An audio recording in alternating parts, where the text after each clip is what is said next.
Off totally. If someone wishes to speak at any point tonight, at any point in the agenda, I'd ask you to raise your hand, be recognized, and I will call on you. When it comes time for you to speak, you will address me as the chair. That way we'll eliminate some things that shouldn't happen. Also, I have a microphone. I would ask each person that does speak tonight to use the microphone. You have something important to say, I want everyone in this room to hear what you have to say. Seeing as how I've got an audience that sit and listen to me, I have going to take advantage of it.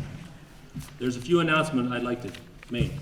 First off, I didn't have a chance to see if the young lad was here, but we're supposed to have a visitor, Christopher Leach, a Boy Scout that is working on his life rank to earn his citizenship and community merit badge. And he is here. Would he stand? Well, hopefully he gets here, because we're going to have some good stuff for him. And just letting the council know, he may be contacting one of us later to do an interview as part of his badge. Okay. The other couple things that I need to announce is the Champlain Bridge celebration is May 19th and 20th. And they're looking for people or groups of people that want to do some floats or be in the parade. You got an old car, you got a special motorcycle or something, let me know. We'll try to see about getting you in there. Here's a chance to be part of history. Just think how the 29ers feel. At the last council meeting, I had asked each member to come up with measurable goals. We're going to bypass that with the situation tonight, with all the people here, and move that to the 24th. So, we got some other business to tend to, and we're going to move right along. First piece of business that we're going to deal with is, for those that do have the agenda, it's visitors, and they are from Bowman Road and Crosby Heights, Crosby Courts residents, Crosby Farm Development, and it's about assessment of the water system. Mel, you want to speak to that? Thanks, Mike. Obviously, this was brought to the attention of the City Council almost a year ago. There was a number of residences, 8 residences in Crosby Farms, from a combination of rainfall and snowmelt that occurred in March and April. There was 8 residences that ended up getting water in their basements, and there was an insurance claim involved with that, and that claim has been adjusted. And what the city has done has, we have contracted with Otter Creek Engineering, recently signed a contract with them to, they were not the original designers of this development, and so I wanted to have a totally separate engineering firm come in and take a look at the system, take a look at the design, and get a different set of eyes looking at it. So we've engaged them, hopefully within the next, I'm going to say hopefully within the next month, we'll have some kind of a report that we can share with all the residents in Crosby Farms. And if it's found that there is some corrective measures that need to be made, I'm hoping that they are, within our budget, and that'd be something that would come back to the council for their approval and moving forward. There was, Mayor, a letter that came in. I know that there are some people here that signed that letter. The letter came in before the nativity scene discussion, but certainly did want to give them an opportunity to address the council. Is there someone that'd like to speak at this point, or would you like to defer this matter to the next council meeting based on the information?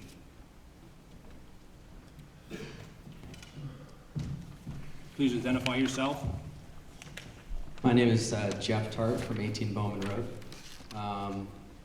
We were here about a year ago, as Mel mentioned, not a year ago, but last August we were here with regards to the flooding in April. the whole insurance claim kind of took a long time to actually occur. One of the things that we're worried about is it's been a year so far. There's been what appears to be not really much action taken to address any problems or design issues or blockages or something. Now that we're coming up onto the rainy season again, we're concerned that we're going to run into this issue again. We've had some residents that have continued to have flooding problems even after the April and May incidents that were in the original demand letter that we had submitted. There are some people here with regards to that, but from a timing perspective, I understand we're supposed to have the report soon. What's the overall objective in terms of what was requested of Otter Creek Engineering in terms of the goals of their assessment? Was it to find a solution? Was it to find what the problem was? And the other part from a timing perspective is when do we think we would be able to take any actionable changes within the development to address the persistent issues? I'm not gonna get one of both at the same time. Okay. You'll pick it up this week. Keep talking. It's gonna come in? You could just override. Okay. Shut yours off. Jeff, if I neglected to send you a copy of the contract that I have with Otter Creek Engineering, I apologize for that, and I can certainly send that to you right out in the email tomorrow morning for sure. Basically, it's an assessment. It's really to go back and take a look at the entire topography, take a look at the entire storm shed, if you will. Obviously, there was some investigation done by the state of Vermont that their findings was that stormwater permit, when that stormwater system permit makes reference to a storm shed of around 45 acres, and the state is claiming that storm shed is 82 acres. And obviously, if it was designed for an area of roughly half, I mean, you don't need to be an engineer to figure out that there's potentially some problem there. Now, obviously, I'm not an engineer, and I think that by having Otter Creek Engineering come in here, take a look at the situation, find out whether or not there's stormwater that needs to be diverted, or whether or not there's pipes that need to be increased. I'm not qualified to make that decision. So that's what their study is about. I will tell you that relative to diversion, part of the problem is that the city does have some easements throughout that development. Let's say that the diversion has to occur on the Champlain Christian Reformed Church property, all right? That's obviously problematic because the city doesn't own that property, nor does anybody in Crosby Farms. But again, I don't want to get ahead of Otter Creek Engineering's findings. We need to get their input. As I emailed you today, the thing that jumped off the page to me a while back was the size of pipes, and it just appeared to me like, was there a mistake made? I would love it to be that becomes the quick fix. If you have an 18-inch pipe flowing into a 24-inch pipe, which then flows into another 24-inch pipe to the detention pond. Back when I went to school, 24 plus 18 doesn't equal 24. As I mentioned, I'm a mathematician, so that was some pretty tough math right there. So anyway, I want to have an engineer come in and take a look at that. And I've already spoke to Jason Russell. That's where that 24-inch line, there's an easement across his property. I've already broke the news to him. I don't know if he's told his wife, but obviously if there needs to be a 30, 32, 36-inch pipe that goes across there so that we don't get this surcharge, I would love it that's the quick fix. You're talking about 300 feet of pipe. We're not talking about $100,000 here. We're talking about something that's easily affordable. But there may be other findings that Brent Rakowski may come up with from Otter Creek Engineering.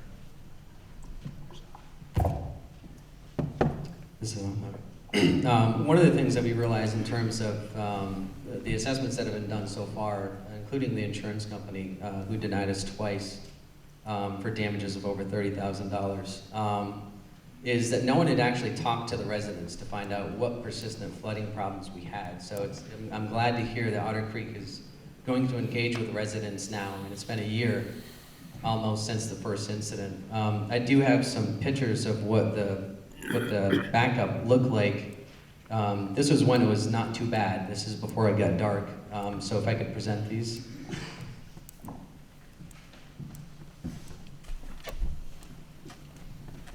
One copy is for Otter Creek Engineering as well. Otter Creek Engineering. Well, that's what I'm. Deep voice here. Mel, thanks for the work you've done so far. Jay, Jay, Yes, I'm sorry. state name, please. Yes, sorry. Thank you. Jay Curtis, owner of 21 Bowman Road. Been communicating infrequently, but just as importantly with Mel on this topic. I think one of our concerns that we have is the fact that we are a year into this. And also, the larger concern is even for the rest of the taxpayers of the city of Vergennes is the fact that the state engineers, when they did conduct their review, identified some pretty obvious concerns with the design. And they referenced some grant money that would be available to fix this, basically free of charge to the city. I know there's a process for that, but they also offered assistance in completing those grant applications in order to make that a possibility. And it's my understanding I wasn't able to be in attendance at the August meeting because our agenda was moved from July to August, and I was out of town. But I know there were some representatives there that were indicating that they weren't going to make any changes or really do anything until a much more elaborate analysis was completed. But yet we had your insurance company look at it, identified clearly issues with the system, as well as the state engineer who comes in and actually does the approval for these systems. And so they clearly identified major flaws in the system design, blockages, et cetera. The fact that the city had not maintained the permit properly for several years. And therefore, we're a little concerned with the delay that's taking place with that. Just for the record for that. I know you are currently working and you've engaged Otter Creek for that, and I appreciate that because we do believe that to be important. You know, the mayor was also, or the chair at this meeting, the mayor of Vergennes was evident, was visiting and responding on behalf of the fire department. One of the residents in our neighborhood, I don't know who it was, called the fire department because the flooding was getting quite severe in some of our homes and worried about the flooding of the furnaces and maybe causing a fire even at that point. That's how severe some of this flooding was. So, although Jeff mentioned the $30,000 that his family lost in that area, each of our homes, the 8 that were mentioned, and possibly even more that haven't come forward, lost a very significant amount as well. So this is a pretty significant issue, especially considering the fact that those homes in that development are some of the more higher valued homes in that development, in the city of Vergennes. That doesn't make it any more important than any other home.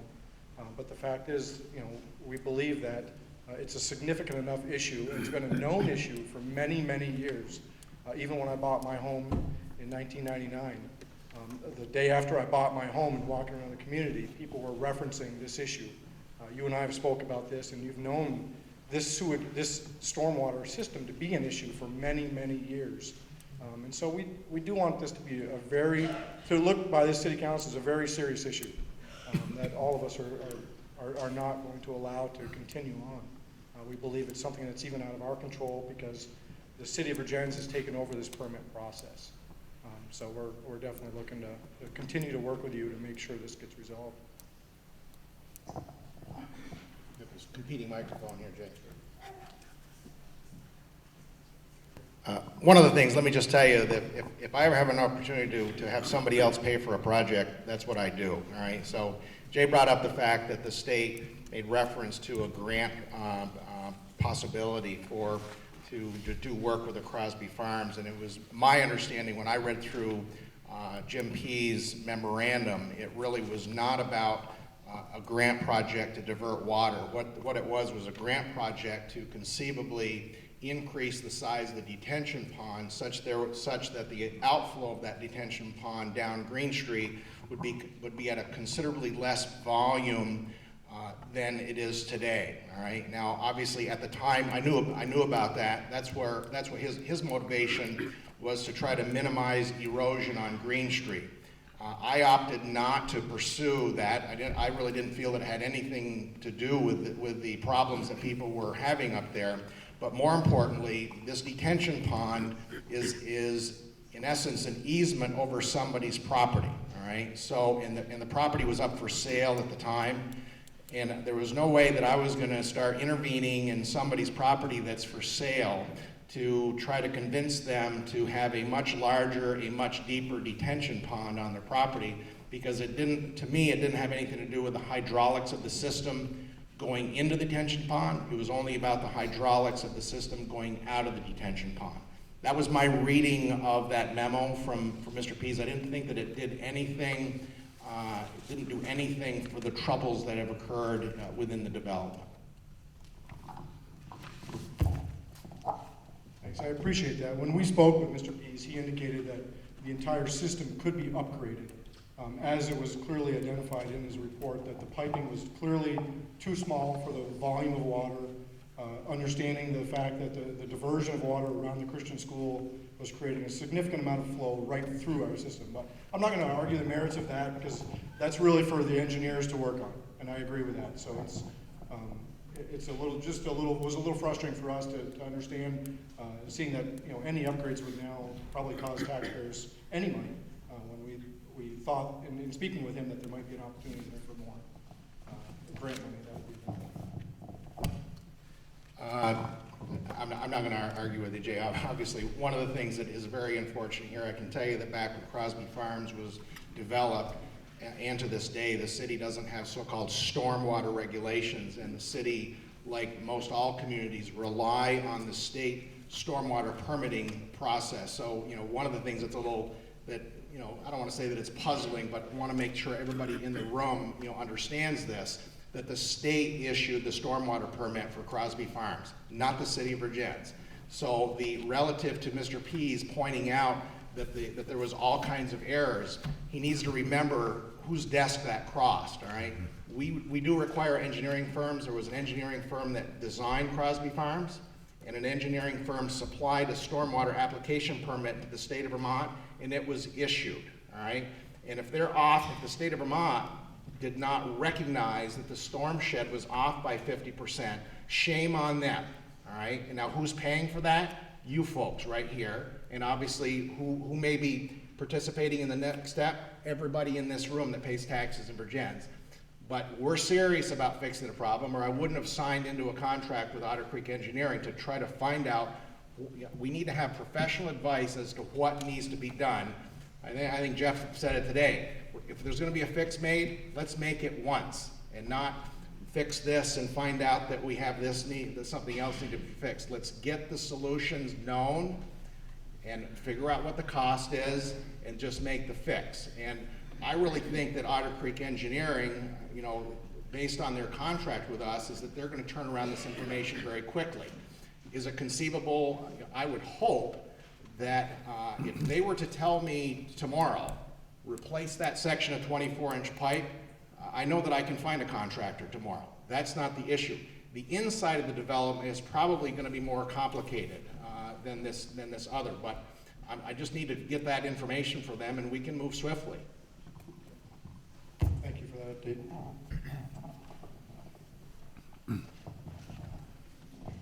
Just one quick question, Carrie Tart. In terms of paying for the project, is the city going to go after the original engineers that designed it? That actually is a question that I can't answer for you, Carrie. It obviously, it's something that we would discuss with our city attorney to find out. One of the things let me just tell you, one of the reasons why it took me a little while to engage Otter Creek Engineering was there was some hesitancy on the part of Otter Creek Engineering to represent the city of Vergennes in this matter, all right? Because they knew what I was thinking about, all right? Because, I have two, well, they're all joined. It's like there's two different motivations. One is I want to correct the thing, but number two, if there has been an error, then we can at least assess whether or not that's reasonable to go after the design engineer. I really don't know until we get that assessment. To be honest with you, your claim, I was really hoping that the engineers that were hired by the League of Cities and Towns to handle your claim would have provided that kind of information, and I didn't get that kind of information from them. All that they used the engineering firm to do was try to determine liability. They did not use the engineering firm to assess whether or not there was a design flaw. And that's, in part, that's what Otter Creek Engineering is being hired to do, all right? So I think, I really don't know. I need to get the results of their findings to then, with the city attorney, assess whether or not we should be, going after the original designer. I think that the report did say that there were design flaws, and the insurance company said that because the city didn't design this system, that the city wasn't liable.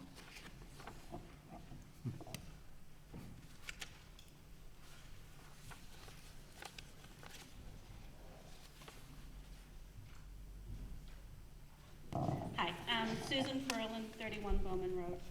A couple of questions. One, when is Otter Creek going around to interview neighbors about the situation? Because there are some things such as possible springs in the neighborhood, which, seeing as this is a very dry year, they're probably not going to see. And two, my second question, just so I don't have to keep turning this on and off, is when people sell their homes in Crosby Farms, they're being asked to pay money. They're not being asked, they're being told, but they have to pay money into an account for stormwater drainage. So I want to know what's happening with that money. The answer to your first question, all I can say is, I'll be happy to email the contract with Otter Creek Engineering to you and anybody else that I have email addresses of, and if you can distribute it, because there basically is I don't want to say there's a chart in there, but there is a timetable as to, how long it's going to take them to do their assessment, okay? Relative to the money, we don't have the money, just so that you know. It's my understanding that there was a time when the stormwater permit for Crosby Farms and other developments in the city had expired. And during that period of time, when property owners held property in a development with an expired stormwater permit, that there was money set aside into somebody's escrow account, okay? And I don't, the city's not a party to that, but I can tell you, if money was set into an escrow account, if you had a closing, Anthony, help me out here. If you had a closing, and let's say that $750 was put into an account because the stormwater permit had expired, that money should be released to somebody, because if that's the reason for it being put in the escrow account, that reason is no longer, and that should be released because the stormwater permit is issued. The city of Vergennes holds it, so I'd be getting in touch with somebody. For those that didn't see Anthony's head go like this, it went like this. I don't think you answered my first question. When is Otter Creek coming to the neighborhood to talk to? What I said was, I'm going to send you their contract, and that will at least let you know what their timetable is, okay? I don't know that. Can we email them directly? I think you need to be a little careful, because I have a not-to-exceed contract with them, so, I would love to have, I have your email, and I have Jeff, I have a number of people. I'm happy if you all want to put together email addresses for us, that would be helpful, and I'd rather defer to Brent. I don't want to speak for Brent, all right? But I have no problem with people sending me email. If people would prefer to communicate that way, if the folks on that letter, if you can get us email addresses, we'll take them, we'll use them.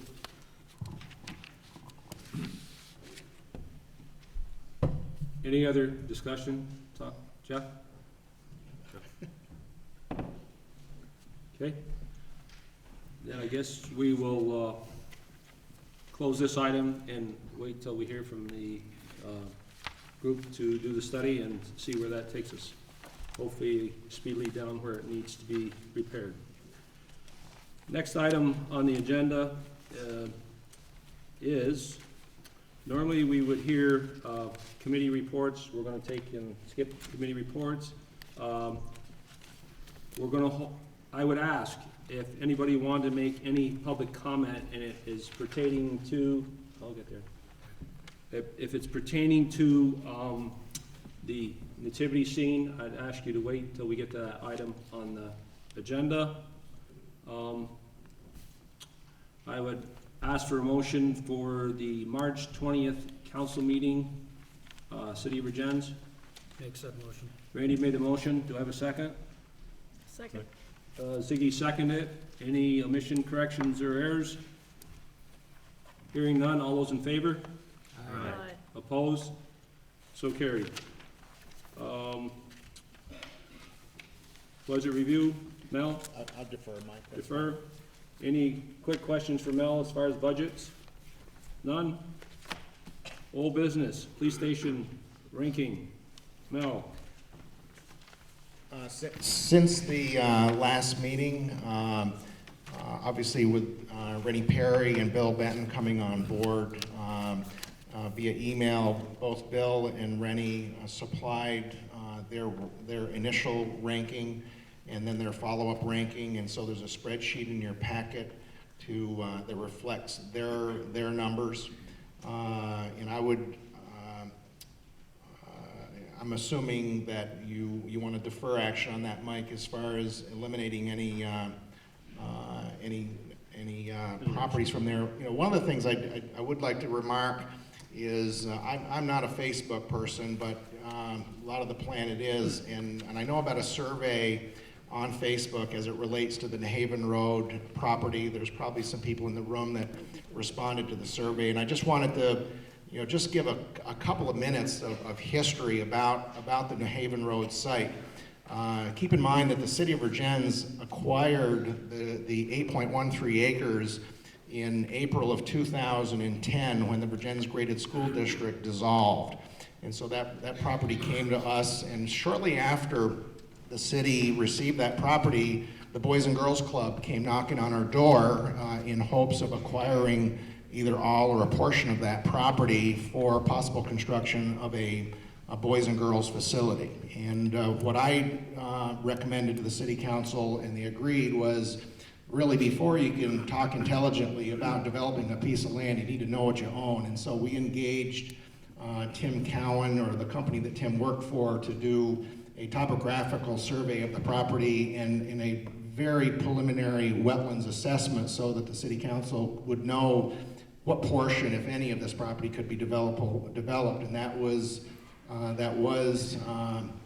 talked about with the city council. And then, in light of the policy in the city plan, whereby the city council is to consider possible locations, consider the possible construction of the new police station, obviously this piece of land, became one of the obvious possible alternatives, and so that was looked at briefly, and then at Joe Kloppenstein's recommendation that the city council not just simply look at the New Haven Road site, but look at all of the properties within the city of Vergennes, and that's when we created the initial 13 different spots within the city that might be potential police station sites. So, one of the things, in the survey on Facebook was about, getting this piece of property designated, as a non-build zone or conserved zone or whatever, and some concern about wetlands. First off, wetlands are already protected. There's all kinds of state regulations to protect wetlands. So the fact that a piece of property becomes owned by the city, that in and of itself doesn't mean that there's going to be any development in the wetlands. They're already protected. One of the things that really, I don't want to say it's unfortunate, but typically the timing of the city's acquiring this property just came at, I don't want to say necessarily the wrong time, but the Planning Commission wrote a new municipal development plan that the City Council adopted in September of 2009.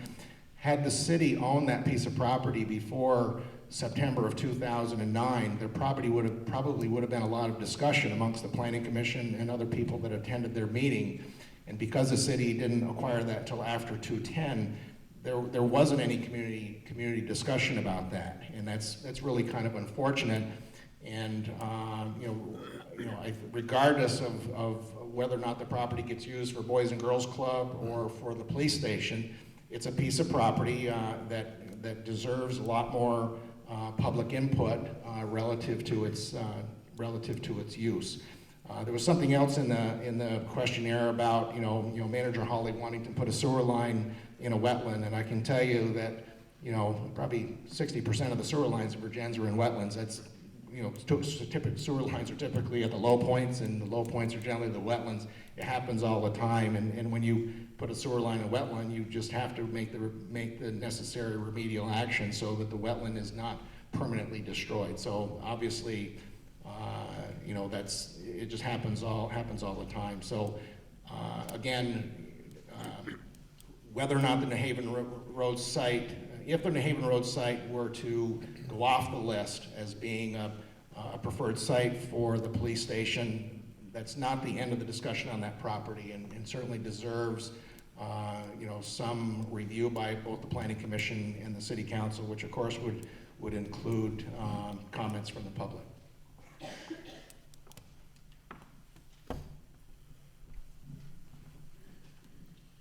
Okay, we're gonna move off that item, and Mel, I believe you said you're gonna defer your city manager's report? Yes.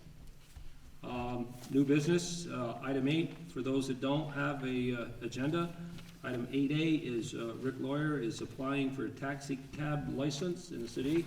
I'd ask for a motion. Make said motion. Randy made the motion, do I have a second? Peter made the second, open for discussion. Hearing none, all those in favor? Aye. Opposed? So carried. Joni will take care of you. Okay, the next item is 8B, which is receipt of the proposed zoning and subdivision regulation. Shannon may be here. Shannon, are you in the audience? Would you come up front and introduce yourself, please?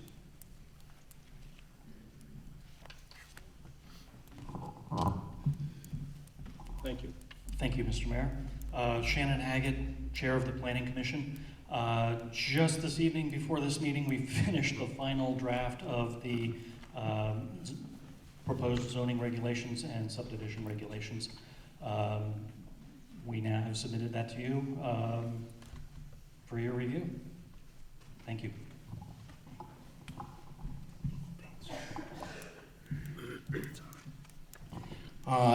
Obviously, before, when the Planning Commission put forth their proposal, which was for their March 20th public hearing, that complete document was given to all members of the City Council, and it obviously is some 142 pages. And there has been, you know, a number of changes as a result of the Development Review Board's review of the document, the testimony that the Planning Commission received at their hearing of March 20, and continued discussion of the Planning Commission on their meeting of April 2, and as Shannon said just this evening. I can tell you that I really hoped, it wasn't that I was hoping for no change, I was actually hoping for a pretty easy administrative chore by possibly handing you 10 pages that you could pull out of your 142-page document and replace with the 10 pages. And I can tell you that Bill Gates doesn't work that way. You change a definition on page 1, it changes, on 8, it changes page 9, 10, 11, 12, 13, and 14. And so I quickly abandoned that idea of handing you a few pages to pull and replace. So the City Council, you have a complete set of the latest version as last amended just an hour ago. At the end of that, document, there's 3 sets of minutes: the minutes to the public hearing, the DRB meeting of March 12th, and the April 2nd. So if you wanted to fast track your way right to the items that have changed since this was originally delivered, you can use those minutes to do so. The only action required of the City Council, Mike, which does not necessarily have to be taken tonight, but could be taken tonight, is by law, the City Council must hold a public hearing on this document. The way that it worked, the Planning Commission had their public hearing on their document on March 20th, and under the law, they have the right to change that document prior to submitting it to the City Council. They have changed that document, and so now it's in the City Council's hands.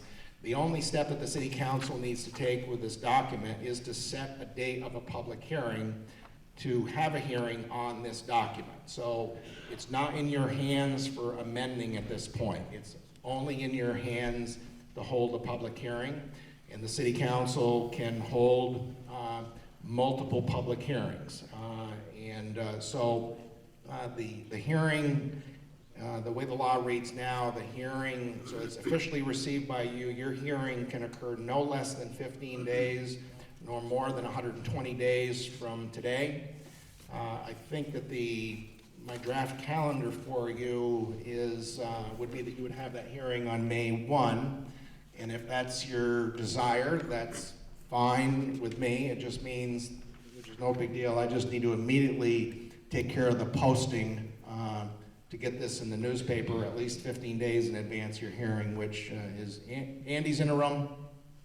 If they vote May 1, if you can tell your legal folks that I need 4 column inches, would be great. I'd ask the council for some advice on this. Who would like to go for May 1st? Is there a motion? Randy will make the motion to go for May 1st hearing. Do I have a second? Second. Benny, you made the second? Yep. Randy made the second. Open for discussion. Is that cutting it too close? Or do we want to keep the pressure on Mel? So this is just to put it in front of the people right now, no Yes. changes or anything like that? All the changes have been made. 15 days. I believe that's the case. So, When's our next city council meeting? April 24th. April 24th. When's our first one in May? Oh, April 20. April. 8th? May 8th? Could we do it on May 8th? It's okay. Do it after our city council meeting or So before? you withdrawing your motion? Yes. Okay, withdraw a motion. You withdraw your second? Yes. Ready? Gonna change your motion to, May 8th. we have a motion for May 8th to have the public hearing so we can get enough time to get it in the paper. Rennie, you gonna second that? Yes. Further discussion? May I ask again? Sure, you can ask. This is just to put it from the public, this is not for any changes that may be occurring with city council or anything? Correct, there may be more input Right, from the okay. public after that. Right, Yes, correct. okay. Okay, we have a motion for May 8th, the public hearing on this document. All those in favor? Aye. Opposed? So carried.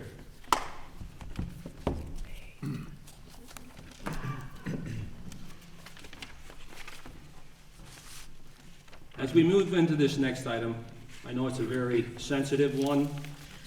We've heard a lot of input from both sides, but there really doesn't need to be a side. It all hinges on the Constitution of the United States of America. As long as we comply with that document and the rules set forth, we are trying to create a document here, a policy, which most of you have had the opportunity to see. And on a go-forward basis, please stay tuned to our website. And as new documents, drafts come forth, it will be posted in a timely manner. Mel, Bill, and I met tonight and made some more minor changes, not enough to get it out to the people. I'm wearing out my computer and my fingers when it comes to trying to get emails out. My council's sick and tired of hearing me email them at 4 a.m. in the morning or at 9 o'clock at night. So, but again, don't let those last words deter you from communicating with me. I have got them, I am passing them on. Each council member is seeing everything however you write it. Whether it's from the funny side as to that's not a creche or a nativity scene. The Lion Club referred to it as a Vermont farm scene. So, again, I would like this tone in tonight's meeting. We're trying to head for a common goal and maintain what we can with the Constitution. I'm going to ask for the council to have their discussion on what was presented them just moments ago, and do their part. And then, after we have a chance to discuss it, and you get a little bit of an idea of where this is not headed, I'm gonna open it up for comments from the floor. Before I do that, I'm going to ask a show of hands of how many people, and then I have to base that on how much time we have between then and 9 o'clock. We'll try to give you as much time as necessary to view your point. So, I want to thank Bill for taking the initiative to start this ball rolling and writing this policy. And we're going to give him 80% credit. Mel is going to get 18% credit. And I always like to throw in my 2 cents. So, but we're not done yet, and it does bring out some other things, and another document that we'll be looking at along the way in the very near future will be the park usage policy. So it does bring us a lot of stuff. And on this, a person came forth, made a point that we were doing something wrong. And we are thankful that they did that. So now we want to deal with it. And this is an opportunity to do so. So I'll stop talking. And I would like to open it up to the council to bring up any points on any of the policy. And everybody has been handed, I hope, a fresh copy of the policy that was finished as of about 5 o'clock tonight. And council, you speak, you use the microphone. Who's going first? You need a motion? Pete? You need a motion? I have a motion to, well, no, I'm gonna do this without a motion, because last time I asked for a motion, people took it the wrong way. And therefore, I'm gonna take and put this to discussion first, because when I do get done the discussion on the council, I'm gonna ask for a motion at that time to table this, because we're not done with it. We need more work. Yeah. One thing, Peter, I handed out a letter that came in from the city attorney, and obviously the letter that came in from the city attorney was his review of an earlier document. So, you know, one of the reasons why this document is not done is that this policy hasn't had the eyes of the city attorney. And number two, as Mike mentions, this is a document that still has room for improvement. And you know, I think that there was some additional improvement made later on this afternoon. And I'm pretty sure that, you know, Mike and the mayor and I we're open to making this document even better. And you know, keep in mind that this is a policy. Policies can change.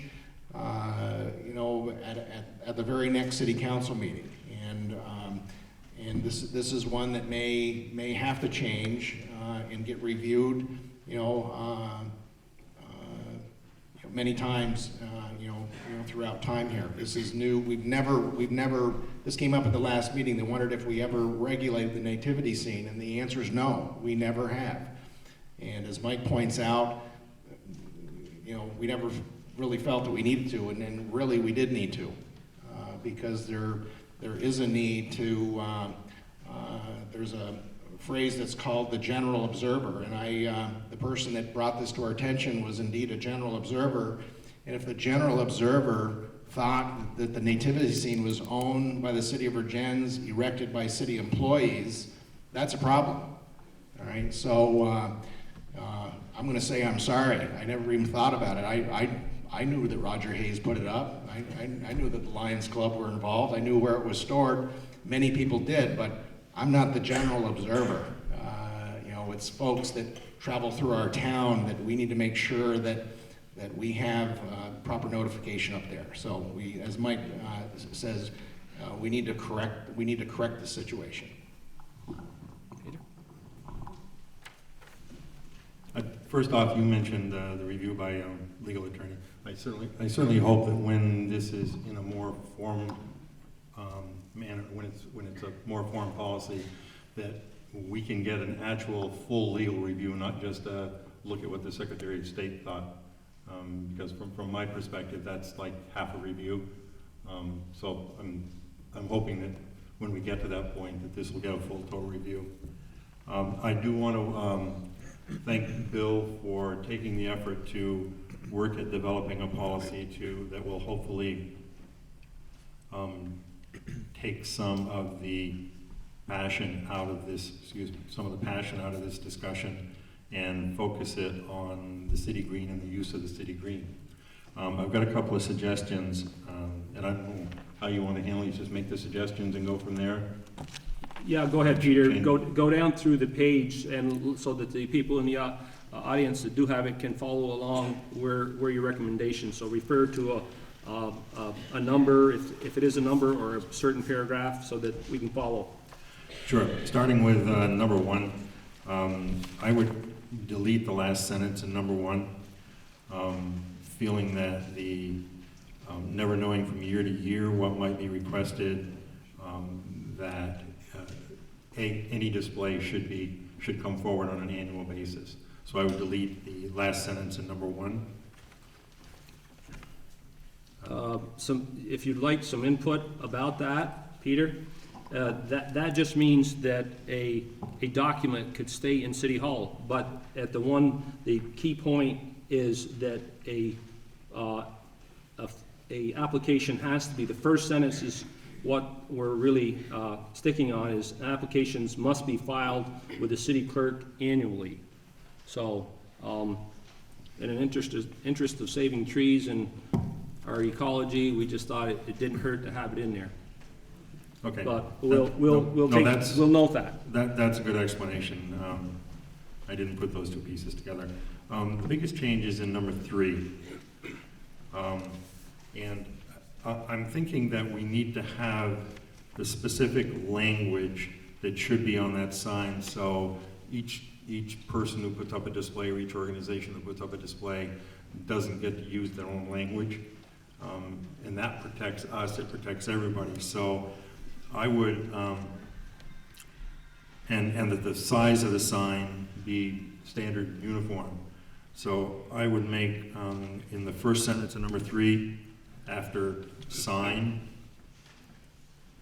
I would put in a specific notation of size, and what I came up with was 2 by 3.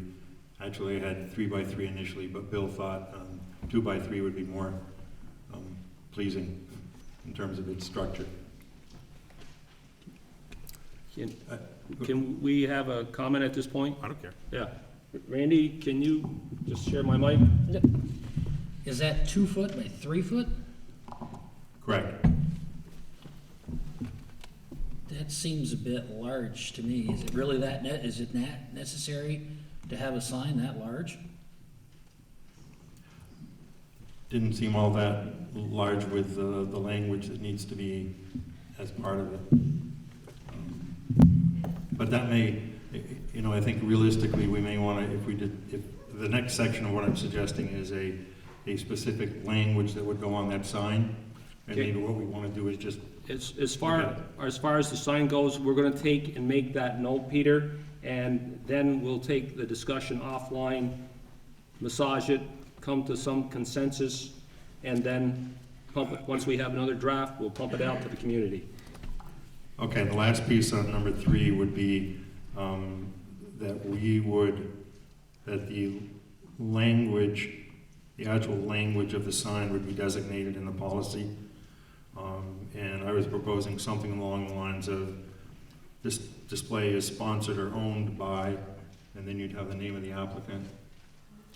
And then continuing, the city of Vergennes does not endorse or support this display. So if that would be the language that would be required in every sign that would go out, it would be standard, it would be uniform, it'd be a uniform size, and eliminate any issues around that.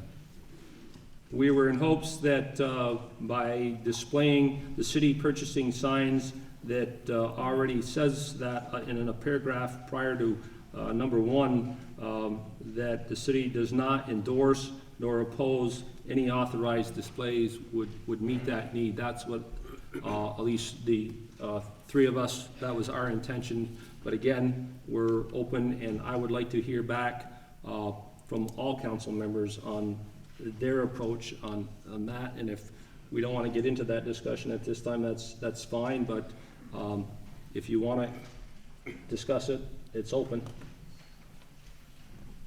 Well, Yep. Ready? well, Nope, it's gonna be red. Red is on. okay. Just give it a second. Well, yep, here we go. I put it on Is the other one on? Oh, it's on mute. It's on mute. Oh, I put it on mute, that'll do it. While the microphone's down this end, I guess I have a couple of questions or comments. First of all, I think we need to, Where's the Hit other mute again? John's got the other mic. one? Make sure the other one's off. we, or try the other one. Here we go. We already have an existing policy for use on the city green, and so I think whatever policy we have has to merge that, either we have to get rid of that policy or merge the two policies together, because if we have them both on the books, there's going to be some confusion as to which one should be followed. The other thing that I guess worries me a little bit is that it appears the way the policy is written that if you apply, you are granted. And I think the council should be thinking about whether there is some way in which something is denied, and on what basis is it denied. Because this way it is open to anything to go on to the city green, and I'm not quite sure we want to go there and have it completely wide open. I'm not sure about the criteria that we could use that would stand up to legal muster as far as deciding what should go on to the green and what doesn't, but we certainly have to think about that. That was a comment about, comment that came in on one of the emails about things that we shouldn't to try to discourage certain events on the green or displays. And again, we were hoping that we wouldn't run into those type displays in the city of Vergennes. We understand where you're coming from, Rennie, and that was a discussion that was had earlier this evening about figuring out how this fits in with the present policy, whether it becomes an amendment to or part of. So that was had, and like I said, this is where we're headed. This is where the three of us are trying to steer this document, and it's up to the city council where it ends. Okay? So, and I will, once we hear all this, we're gonna massage it maybe again. I will put it out to the council. I will give you 2 days. And if you do not respond, you missed the boat. Okay? So, be very patient. And so we're looking for input, and we want to turn this around. We don't want to keep people waiting. Any other? Peter? What, can you repeat what you just said about? Once upon a time in a land far, far, no.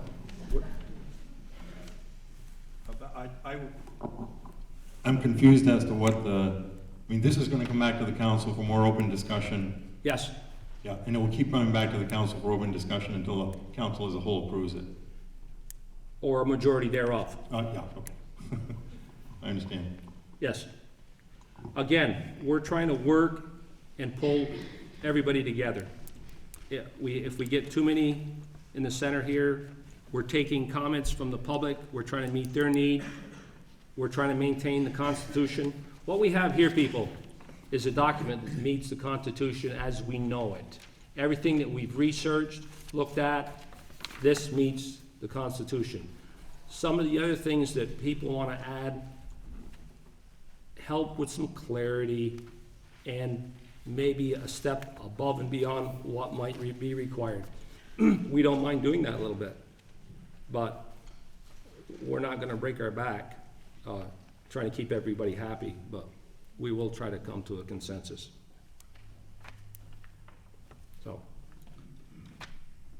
So does anybody else have any comments? I might have soured the note a little bit by my, whoops, I didn't. Bill? gonna pass you the mic, Bob.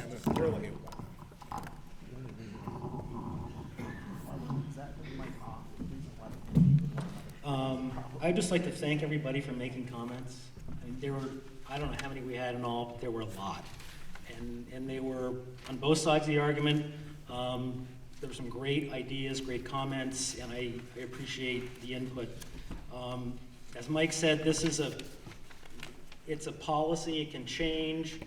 It's a delicate policy. It could be taken advantage of. I don't think anybody here is gonna take advantage of it, but that could happen, in which case it may have to be revisited in the future. But I think for the near term and hopefully a longer term, everybody in the community can work with this and we can all get along and everything, you know, will work out the way we hope it will. So thank you for your input, and hopefully within a few weeks, we'll have something that can be voted on and adopted.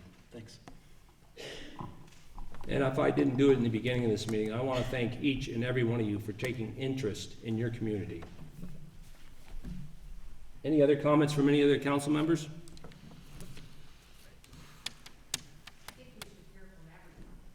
Gonna do that, Lynn. We're getting there. Okay? But first, before we do that, I'd like to see a show of hands from the council who thinks that we could go on a go-forward basis, use this as a starting document. Show of hands.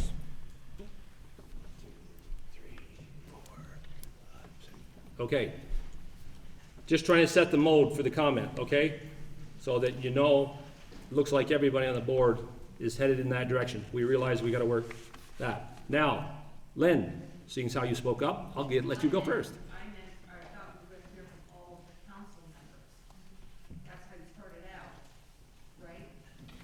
I did. Excuse me, is there any other comments on any other part of this document that needs to be addressed that isn't being talked about tonight? Hearing none, how many people in this room would like to speak either for leaving the creche on the green, or religious, or not having anything on the green? I'd like to see a show of hands so I can get an idea on if I need to allot some sort of time. 1, 2, 3, 5, 6, 7, 8, 9, 10, 11, 12, basically. So if I figure 15, okay, 15, how much we got time? So you're gonna get about 4 minutes a person. So we could. Maximum. So, yes, this is loaded, George, be careful where you should aim it. Just turn it on. This gentleman, I think, we'll start on this side, and then we'll try to make everybody. I'll just put my hand up with 30 seconds. Just check. He's gonna raise his hand at 30 seconds, you get 30 seconds left. Good. My name's Ted Sheldrick. I've been a resident of the city of Vergennes for about 24 years now, and I guess I was just curious why we needed this policy after 50 years of having this on the green. I've heard some of it from the council tonight, so I guess I understand the reasoning. I guess I'm a little disappointed, just one general observer. I don't know how long they've been in Vergennes or how many other people over the years have observed. Maybe they haven't written a letter, but I guess I just didn't understand why it became such a huge deal after all this time. I mean, it's a legal display on the city green, so it meets, from what I read on the website, what's been posted so far, it met all constitutional. I mean, there's nothing in the Constitution against that, so I guess I don't understand why it's such a big deal, and why the council is like, thank a person for their letter, we appreciate your observation. But, you know, this is something we've done for a long time, it's part of Vergennes, you know, it's a community thing. I know we make jokes about the Vermont farm thing. I mean, everyone knows it's a big display, so I guess I don't understand. I mean, this country was founded, I mean, its First Amendment was freedom of religion, not freedom from it. So I just have expression for all things in public, not just certain people. We all need to be tolerant and open-minded, so I guess I'd ask the council to think about that as well. Thank you.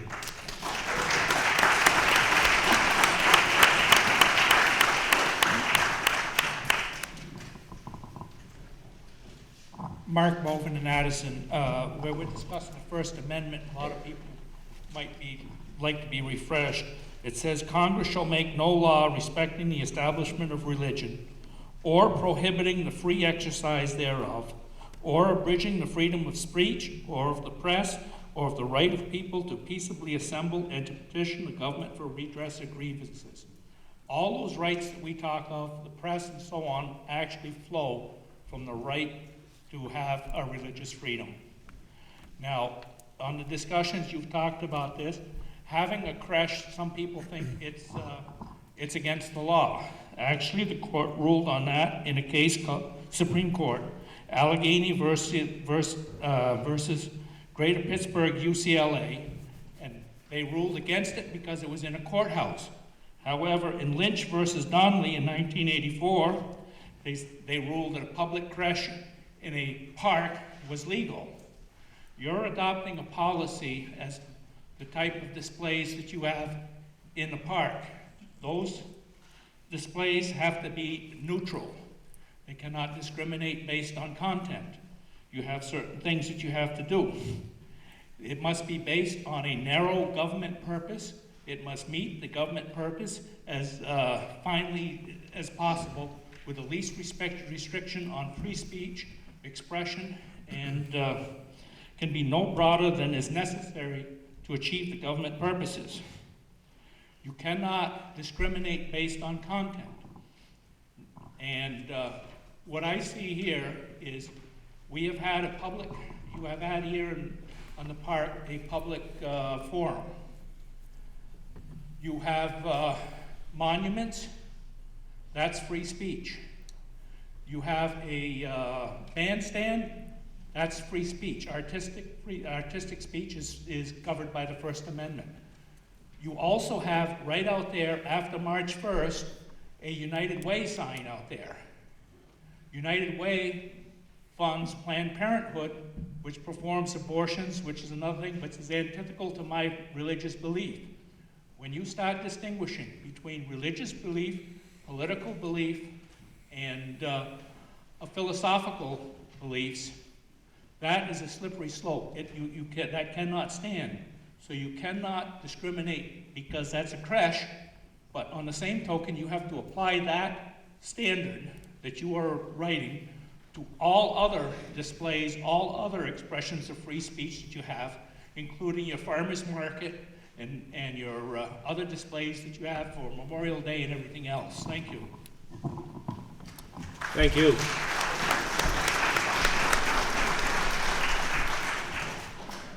Donna Scott. I'm taxpayer in Vergennes and also in Ferrisburg.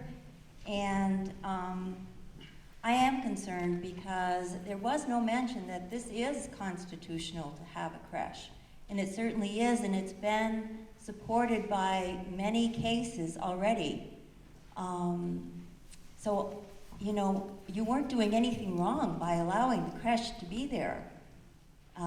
In 2004, the United States government acknowledged Christmas and Thanksgiving as national holidays.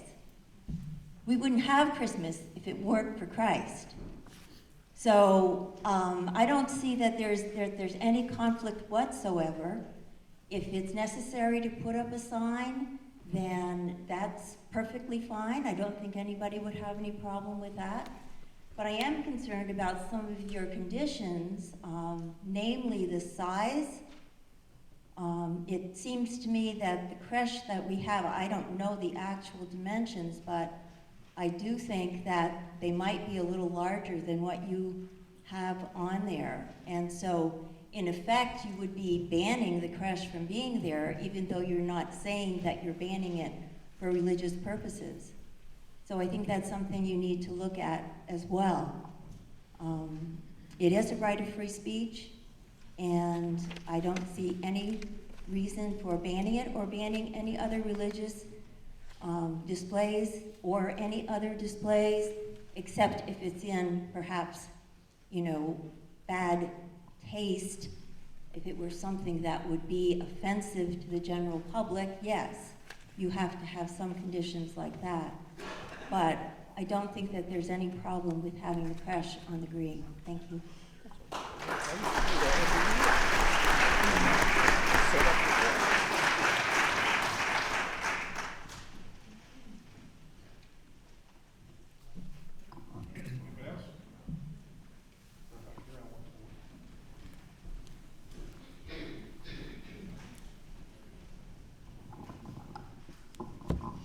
baby handoff.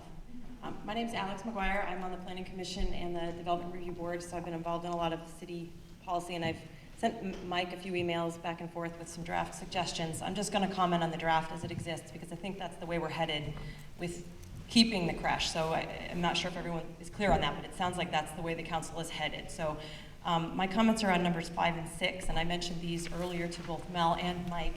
I am concerned about limiting displays to a particular time of year.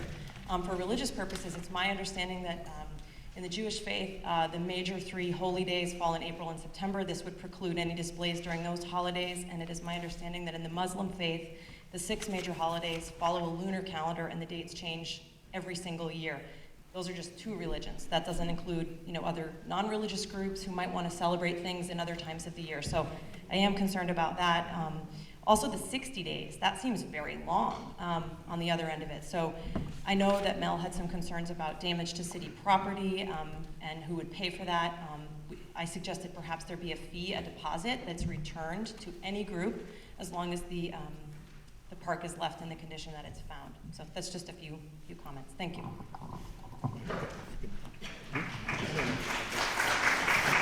We're going to ask George to shut that mic off for just a second. Mel's got a response to that. Actually, there was some discussion on a lot of this, Alex, and we have some response, and I don't know if this is the proper time, but we're going to throw it out there. Yeah, as Mike mentioned, this document that we handed out tonight was literally completed at 10 after 5 or something like that. So obviously, folks didn't have the opportunity to read it, digest it, and come with really specifics. And that's why Mike wants to give everybody an opportunity to, if it means checking measurements, Donna, by all means, that should be done. Relative to the why under number 5 is we literally turned the city over to the American Legion for Memorial Day.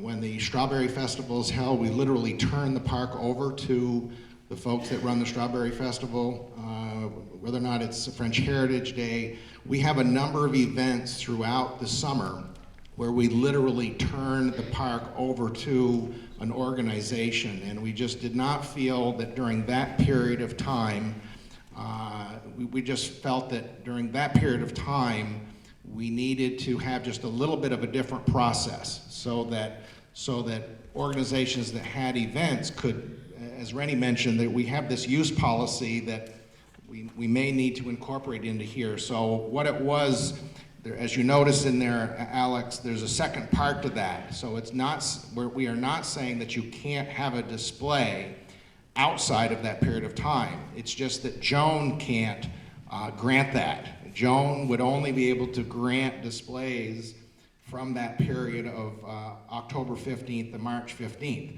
If there was something that came up where they wanted to have a display, and if that display was not going to conflict with any kind of an event, that would have to get on the agenda of the city council, and the city council would rule. So we just did not want to have displays trumping events that occur in the park.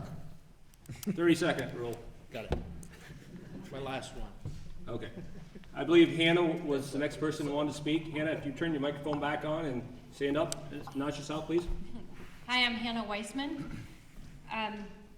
Like Alex, my concern was mostly on number 5 and the date range. I just would encourage the city council to have the same rules apply all year long and sort of work on a first come, first served basis as opposed to prioritizing.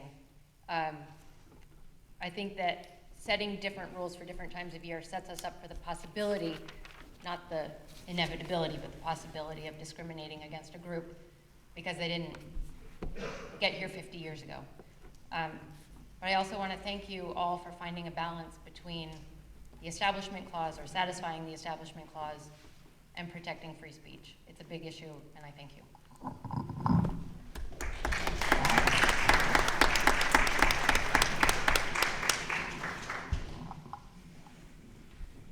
Tim Buskey. I'm not a voter in this city, but I'm very pleased to be able to speak just the same.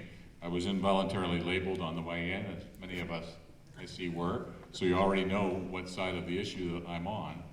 But I would like to make a couple of comments on the proposed application. The criteria that, when Rennie mentioned the criteria for acceptance, they're very important to me to know what the criteria are going to be and who is going to enforce those criteria. And the second piece is would like to know very clearly what the process would be for competing applications, regardless of whether we always done it for the Christmas season. What if there were 2 competing applications? How is the decision made on those? I'd love to know that process. And as to the sign, the 2x3 sign, the process for putting that up, you spoke about a 2x3 sign, but does that mean I can have a 2x3 sign with a 1x1 card on it with the language in microscopic letters on there? That would be fine with me. But I think you might want to set that out in your policy. And it gets more complicated as time goes by. Just want to say that Vergennes is one of the nicest places that I've ever done business, and one of the nicest places to be a part of what goes on in the green. And those of you who know that we operate the Vergennes Residential Care Home here in town know that our residents are pleased to be included in whatever goes on in the green, and pleased that the green is there for all of us to use, whether there's a religious symbol there or not. Lastly, I spoke with Santa Claus this morning. I just wanted to let you know that Santa reminded me that he himself is a religious symbol, and I had to write down his words. He said that he likes to participate in the annual holiday stroll through Vergennes each year, but would feel very uncomfortable if the creche and the religious display was not there, and may not appear if it's not there.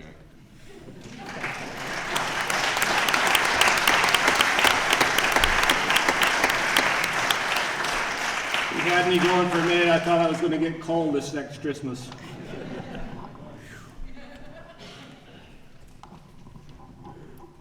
I'm Linnea Pope-Hire. I've lived in Vergennes probably about 6 years. As a child, when I would come through Vergennes, I always was afraid, and I said I would never live in this city. And as I got older, I'm 57 now, one day I decided I want to live in this city because it is beautiful. And all the events that take place in this city are known throughout Addison County.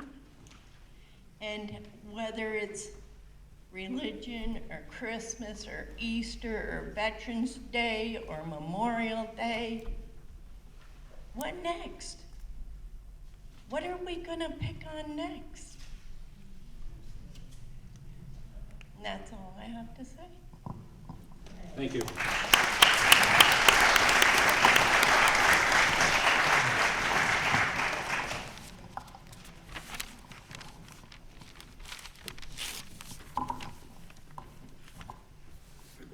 My name's Jay Stetzel, and I just have a couple things in relation to Tim's comments about things being on the green possibly at the same time. I had a question just related to placement from year to year.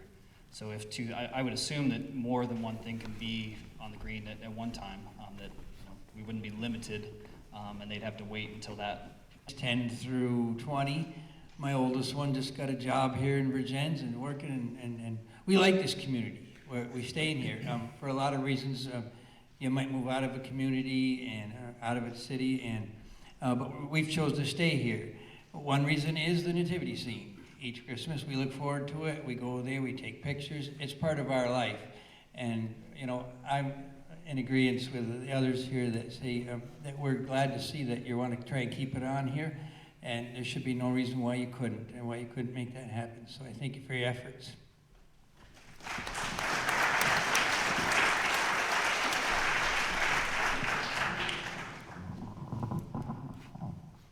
Paul Bovin, I'm from Addison, supported and been in this community since 1958. If you go back and look at the history behind the nativity scene, you will find out that there was a challenge to it back in the 60s. And Betty Fishman came out and said at that time, she's now since deceased, and we will also mention her affiliation that she was Jewish, and that the fact is, she says that that has been part of the history of Vergennes for ever since she can remember, and that that has been something that has been an expression and part of the city for that period of time. And she felt as though that that is such a part of the city that if anybody wanted to challenge that nativity scene when she was alive, she would foot the bill for being in support of it. And the fact of the matter is I think that feeling still pervades today.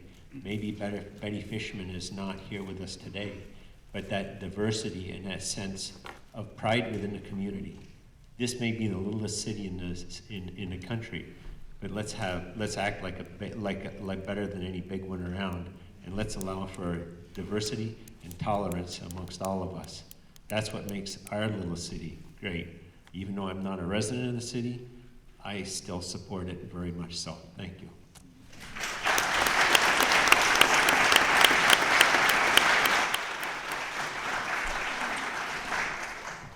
Is there anyone else who would like to speak? Hi, I'm Florence Vincent, and I'm from Ferrisburg. I, like many others, saw this Nativity on the Green when I was a teenager, when M.H. Fishman was the big department store here in town, and the old Vergennes High School was here. And, you know, we talk about freedom of religion. That's what this country was built on. And yet, one or two people can say, let's change it, and we're all expected to jump. And I think the majority should rule. If the majority of Vergennes citizens say it should stay, then it should stay. And I'm very pleased to see that the council is so willing to look at all the conditions, and hopefully that the creche will stay.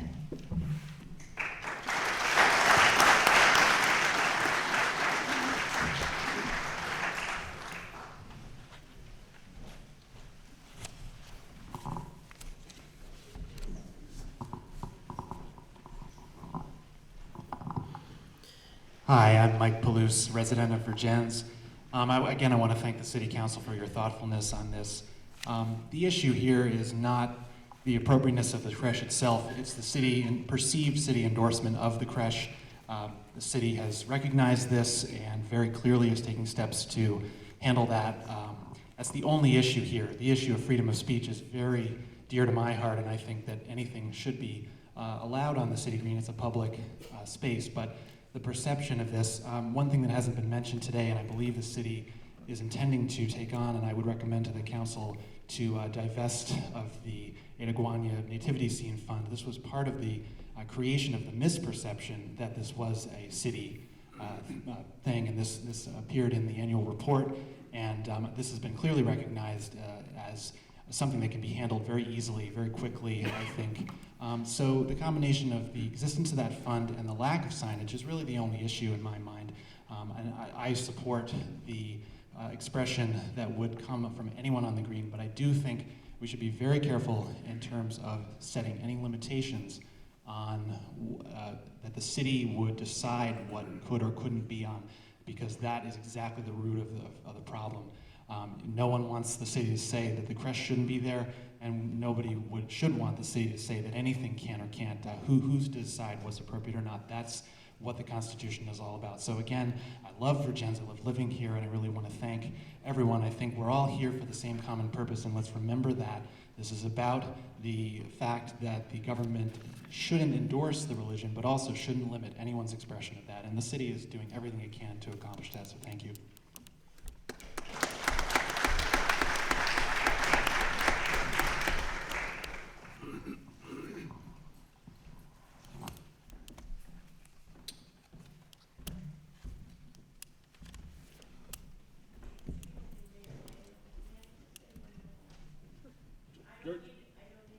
Please stand up and speak up. We want, like I said, it's in... I just want to say I'm really impressed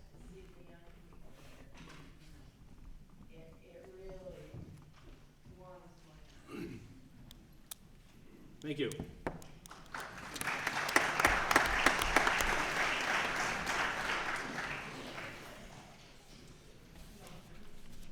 Okay, hopefully the council has been taking notes. I've tried it, Mel and Bill have too, so we can, if we need to do some adjustment here, we can go ahead and get that done, hopefully in a fairly timely manner, and put this back out to the council so that they can massage it one more time, get some response back timely to us, so that we can try to put this part.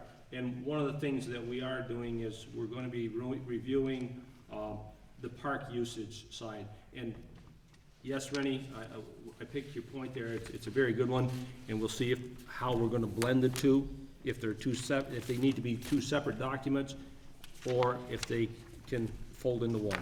But that's a very good point.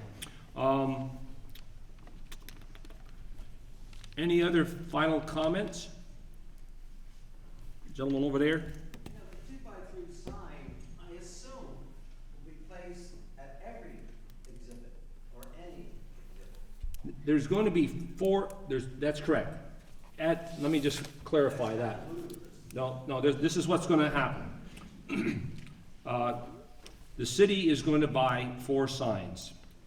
These signs will be placed on probably the lamp posts near the entrance, the 4 entrances, the sidewalks, and it will stay. The city of Vergennes does not endorse nor oppose any authorized display.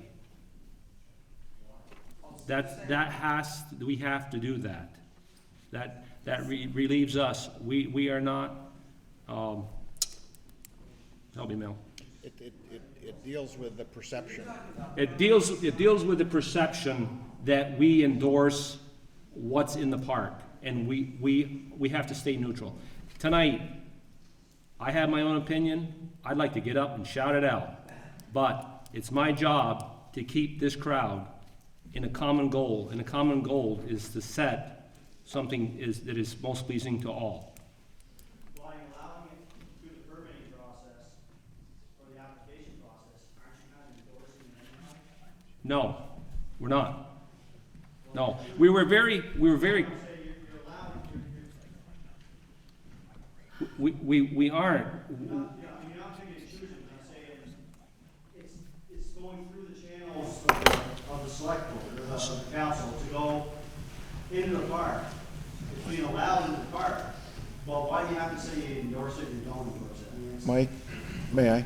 Yes.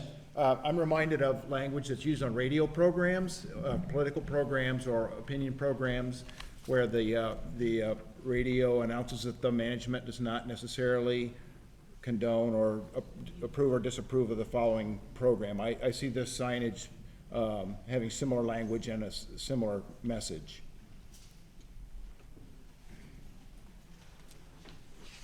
And again, Chris, it's part of perception. Like if somebody perceives something, then it makes us wrong. By putting those signs there, we have made the attempt to take away that perception. Okay? But we'd be more than happy to discuss this offline. Yep. Okay. No. Any other comments, questions? Mayor, I'd just like to say, pastor here 24 years. I love the community, and I love that we can all come and talk, and that you guys care. I think it speaks a lot for the people throughout the area here. I love pastoring here. Plan to stay. And I like to come visit you now and then.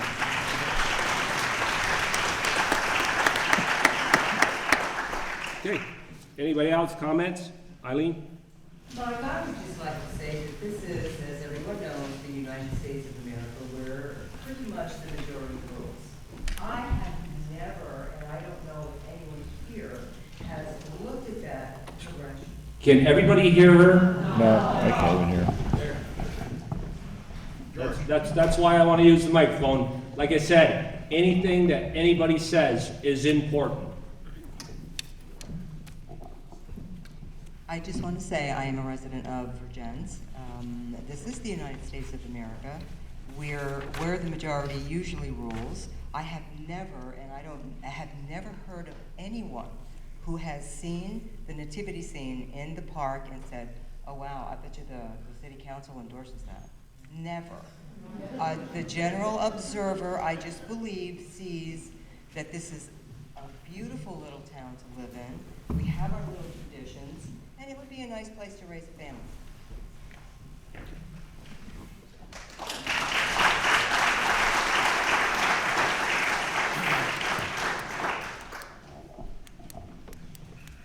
Bring closer to this real quick. Mark Bovin again. This meeting is one of the reasons why I like Vermont. People can discuss and be civil. I've gone to different meetings, some hearings. I've gone to, in universities, discussions, and had people, you think they were educated, but they acted very intolerant, and they were not thinking. And the way people behaved here tonight, I really think that's one of the reasons why I like Vermont. The other thing is for the board, you discussed the festivals. Maybe you might want to consider separating festivals with unattended displays. Thank you. And as the gentleman just said, I applaud you for doing such a great job tonight.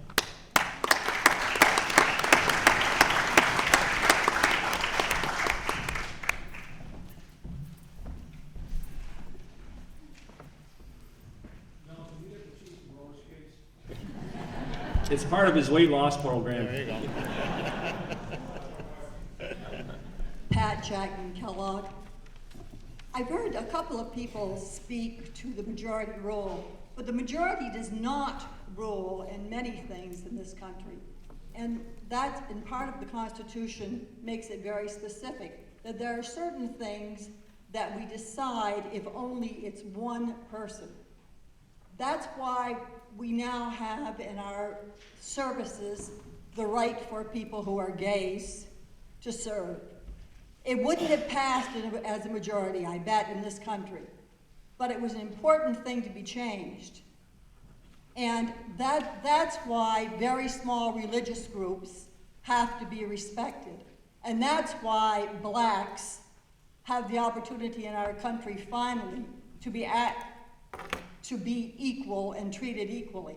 So don't ever think that majority is the only way to rule. Thank God it isn't the only way to rule. And thank you for those who ask the questions. The questions need to be asked, and if you're the if you know you're the minority, it takes a lot of courage to ask those questions. And I don't have a sticker on because I didn't come in that door, but I certainly am very, very happy to know that we agree constitutionally we should have the creche and other displays, and it's important to our city. And I hope, though, that those people in our community that had the courage to speak out will be treated with dignity and respect.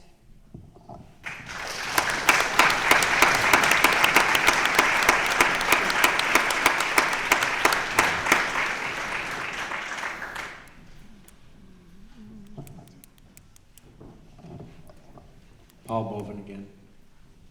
The thing that I think I encourage the board to be very careful of is that fact and perception don't get intermixed. And too many times we deal on perception rather than actual fact. And that's the problem that you're running into. The thing is people perceive something, and because they perceive something, they feel as though that it is fact.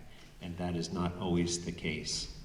And I do applaud you for trying to separate the two, but be very careful because you can get tied up into a perception and fact confusion. And that is something that we don't want to go there. Thank you. Again, thank you everyone for all your comments, your participation. Don't stop now, okay? The other thing is, as long as the chief has the microphone, I always like to give him 2 seconds. Chief, you want to announce about tomorrow night's meeting? Tomorrow night we have another meeting of the Vergennes Community Action Group. We've had great support thus far. Like tonight, you guys stood up and recognized not only in Vergennes and throughout Addison County, your throughout the state of Vermont and New England. There isn't a week that goes by, somebody calls me up or sees me and says, hey, you gotta go in Vergennes, you folks really know how to set the standard. And by listening to all of you tonight, it's not lost here tonight either. So thank you very much for allowing me to be your chief of police. God bless. So tomorrow night, 7 o'clock. Tomorrow night, 7 o'clock, Vergennes Union High School Auditorium. Those that would like to be. Before everybody runs out, I'm going to ask for a motion to adjourn. Make said motion. Whoops, wait one. Don't you need a table this? Oops, excuse me, one more thing, yes, I'm ready to go to bed, I've been up since before 4. I'd ask for a motion to table this. Peter makes the motion. To the next meeting. To the next meeting. And a second? Randy seconded it. All those in favor? Aye. I'd ask for a motion to adjourn. Peter made the motion, Ziggy seconded it. All those in favor? Aye. So moved. Thank you.